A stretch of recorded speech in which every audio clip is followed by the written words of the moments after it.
Hello दोस्तों, स्वागत है आपका एक बार फिर से वीएस एजुकेशन प्लेस पर। और हम पढ़ रहे हैं बीपीएससी 141 की बुक जिसका नाम है गांधी और समसामयिक विश्व।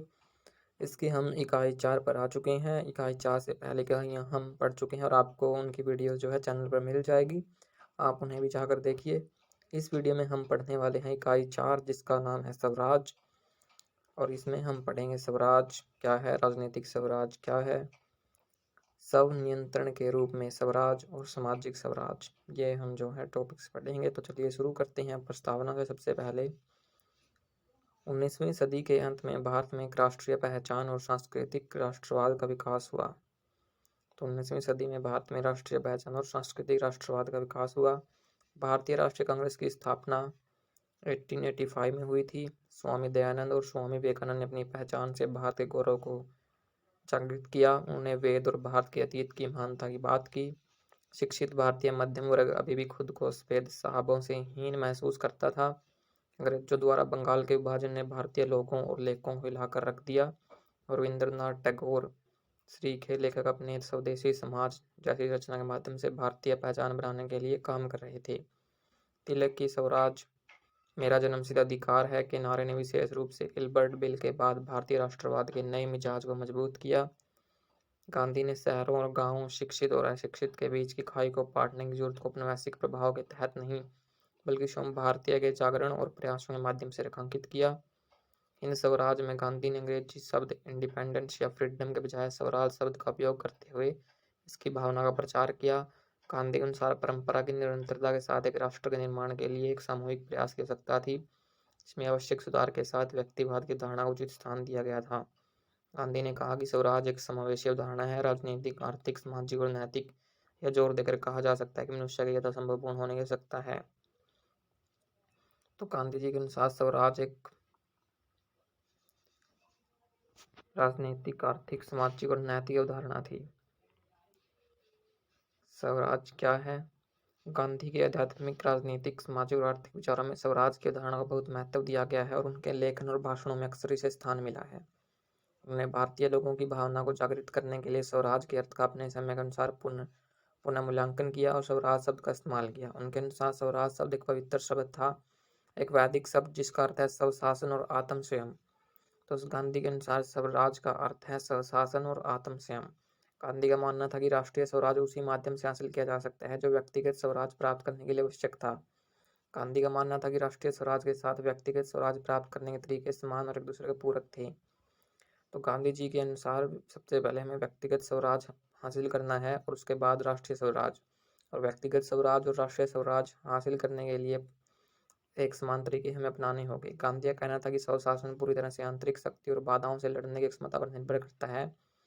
उन्होंने कहा कि राजनीतिक स्वशासन अर्थात बड़ी संख्या में पुरुषों और महिलाओं के लिए स्वशासन व्यक्तिगत स्वशासन से बेहतर नहीं है, इसलिए इसे ठीक उसी तरह से प्राप्त किया जाना चाहिए जिस तरह से व्यक्तिगत स्वशासन हासिल किया जा सकता है। राजनीतिक स्वराज गांधी का मानना था कि प्रचलित शर्तों के अनुसार प्रत्येक राष्ट्र की अपनी सरकार की व्यवस्था होनी चाहिए जिसमें लोगों का शासन होगा। स्वराज की उनकी अवधारणा का सार यह था कि सत्ता लोगों के हाथों में होनी चाहिए। उन्होंने नैतिक अधिकार के आधार पर एक लोकतांत्रिक राज्य का लक्ष्य रखा। उन्होंने जोर देकर कहा कि लोकतंत्र असंभव होगा यदि सत्ता सभी के द्वारा साझा नहीं की जाती। तो गांधी जी के अनुसार स्वराज का गांधी जी ने स्वराज का अर्थ बताया कि स्वराज में जो है लोगों के द्वारा शासन होगा, जिसे आज हम लोकतंत्र कहते हैं। तो गांधी जी ने स्वराज से ही लोकतंत्र की जो है नींव रखी। उन्होंने जोर देकर कहा कि लोकतंत्र असंभव होगा यदि सत्ता सभी के द्वारा साझा नहीं की जाती। गांधी अब्राहम लिंकन के लोगों के द्वारा लोगों के लिए सरकार लोकतंत्र की अवधारणा से प्रभावित थे। गांधी ने कहा कि लोकतंत्र के तहत व्यक्तिगत राय और गतिविधि की स्वतंत्रता की जमकर रक्षा की जानी चाहिए। मैं इस बात पर जोर दिया कि एक लोकतांत्रिक व्यक्ति को पूरी तरह से निस्वार्थ होना चाहिए और उसे स्वयं के बारे में या पार्टी के बारे में नहीं बल्कि सिर्फ लोकतंत्र के बारे में सोचना चाहिए। वे चाहते थे कि लोकतंत्र में विचारों का स्वस्थ और ईमानदार अंतर हो। तो गांधी जी के अनुसार जो है लोकतंत्र में विचारों का स्वस्थ और ईमानदार अंतर हो और एक व्यक्ति को सिर्फ जो है लोकतंत्र के बारे में सोचना चाहिए, ना कि किसी पार्टी के बारे में।